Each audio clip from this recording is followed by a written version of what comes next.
Hey everyone, ready to dive into something a little close to home for some of us.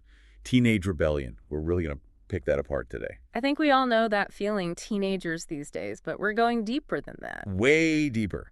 And to help us out, we're tapping into the work of Ellis Mbeku. He's got over a decade working with youth, but here's the kicker. He's a parent, too. Parent on the front lines. So he gets it. Oh, absolutely. That insider knowledge is invaluable. Totally. And one thing that jumps out from his work, he says this isn't just you, right? This whole teenage rebellion thing, it's global. Yeah, it's like every corner of the world is dealing with this in some way. So, okay, maybe a little comforting.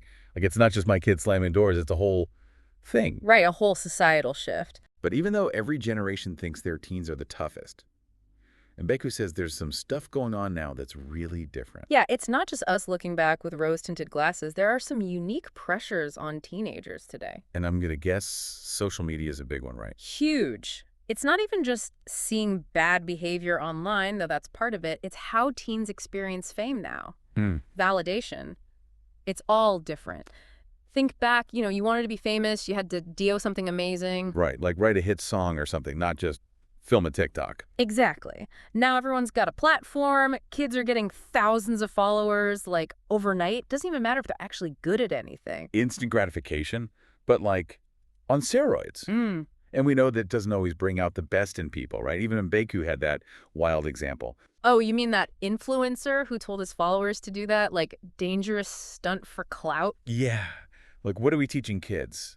That's messed up. Sends a really bad message. And it kind of ties into Mbeku's point about family, the traditional structure kind of breaking down. Okay, but before everyone pictures the perfect 1950s family dinner, things weren't that simple then either. Never that simple. Every generation has its family stuff. But it's how different everything is now. Blended families, single parents, same-sex couples raising kids. Huge societal shifts happening all at once. And that's got to play into it, right?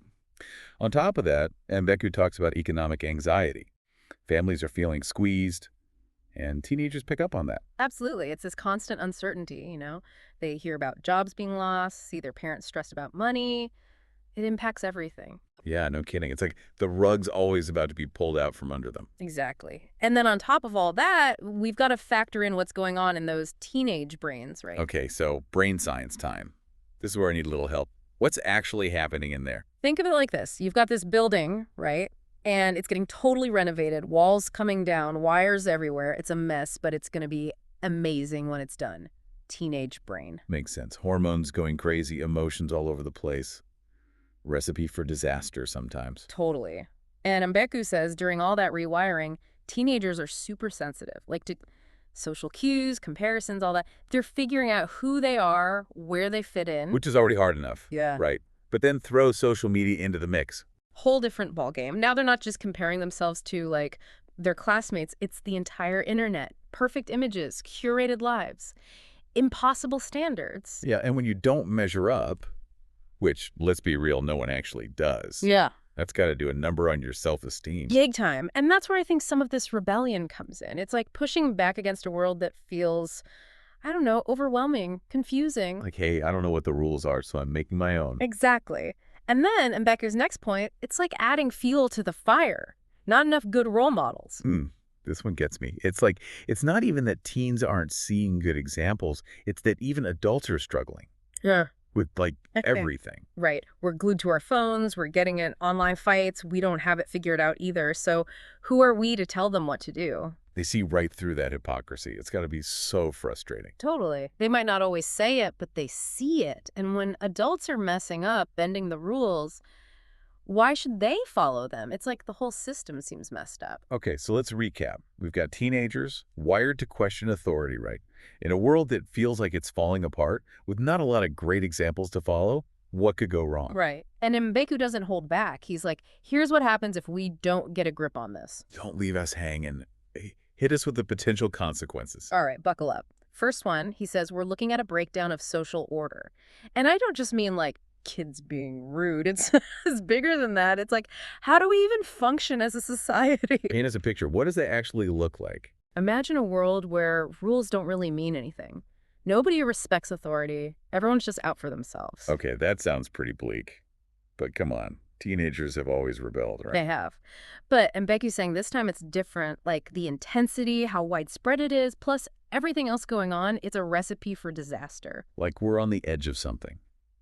And those societal rules, they're starting to crumble. Exactly. And those cracks, they show up everywhere. It's not just the big picture stuff either, right? And Mbeku talks about this affecting mental health too. Oh, big time. It's easy to get stuck on how teens are acting, the disrespect. But there's a whole person in there, you know? So it's deeper than just kids being difficult. Way deeper. That behavior. Often, it's a coping mechanism. Mbeku talks about anxiety, depression, all these things skyrocketing in teenagers now. And it's connected to the world we've been describing, right? All that pressure, uncertainty. So the rebellion, it's almost like a cry for help. Yeah, it's like a big flashing sign. Something's wrong. And if we just try to punish that without getting to the root, Doesn't really solve anything. nope, like putting a Band-Aid on, I don't know, a broken leg or something. Exactly. And then Mbeku brings up another thing that's kind of scary, honestly. This whole idea of criminal behavior increasing. Not that every teenager who breaks a rule is going to become a criminal, but Right, he's not saying that, but he sees a connection, right? Teens who are constantly pushing boundaries, feeling disconnected, they're more likely to do risky stuff later on. so it's like they need to find a good outlet for all that energy, a sense of belonging, purpose. 100%. Otherwise, they might look for it in all the wrong places, and that's where things get dangerous. And it's not even just breaking the law, it's that lack of empathy, like not caring about others. That can go really bad places. Makes you think, right? It's not just about teenagers being a pain. It's about the kind of adults they'll be, the kind of world the Blue EL will be living in. Exactly. And that kind of leads into Mbeku's last big concern, and it's a biggie, the generational gap. Oh, yeah. Everyone jokes about how kids today don't get it, but Mbeku's saying it's serious. Deadly serious. He says this disconnect we're seeing, it's not just different taste in music or whatever. It's like we're headed for a societal rift. Like imagine if young people just tune out the older generation completely. Like we're not even speaking the same language anymore. Exactly. And that shared experience, those connections, that's what holds us together. So yeah, kind of a big deal. Okay, so we've gone through a lot of heavy stuff today, but Mbeku does offer some solutions, right? He's not just leaving us hanging. He does. And the cool thing is they're not these vague ideas. He gives you actual things to DO, you know? Families, communities, even the government. Everyone's got a role to play. So where do we even start? Like, what's the first step to bridge this massive gap? Mbeku keeps it real simple. Family. Got to strengthen those bonds. He's all about talking, spending quality time, really making teenagers feel heard. Which, I'll be honest, easier said than done sometimes. Oh, for sure. It takes work. He talks about these family dinners, no phones, just connecting. And really listening, you know? Trying to see things from their perspective. Even if you don't get it. So not the back in my day lectures. Definitely not. More like creating a safe space. Let them talk, even if it's anger, frustration, whatever. Just got to get it out. Okay, but what about social media? We can't just ignore that, right? Nope. And Meku's not saying to ban it all. It's more about teaching kids to use it responsibly. Have those awkward conversations about online behavior. Set some boundaries. Help them think critically, you know? Like, is this real? Is this good for me? Equip them to handle the online world, basically. Yes, but it's not all L on parents. Schools got to step up, communities. And Mbeku talks about programs for emotional intelligence, empathy, all that good stuff. Like life skills, not just how to pass a test. Exactly. And mentors, having those positive adult figures in a teenager's life, that makes a huge difference. It really does take a village, you know? It does. And then Mbeku, he even challenges the government, right? Yeah. To support families, address these economic inequalities. He says we can't just keep putting Band-Aids on the problem. We got to fix the system so it's actually working for families, for teenagers. They're not problems to be solved, they're people. People with a lot to offer. Well, we covered it too in today. Teenage rebellion, it's complicated, no easy answers, right? Yeah. But Mbeku, he at least gives us a roadmap. He does. We can't control everything teenagers do, but we can give them the tools, the support, they can get through this. To become awesome adults, hopefully. And on that note, something to think about. Teenagers, they're always questioning, right? How do we take that energy, that questioning spirit, and make it a good thing? Something that benefits everyone. That's something to chew on. Until next time, keep those deep dives going, folks,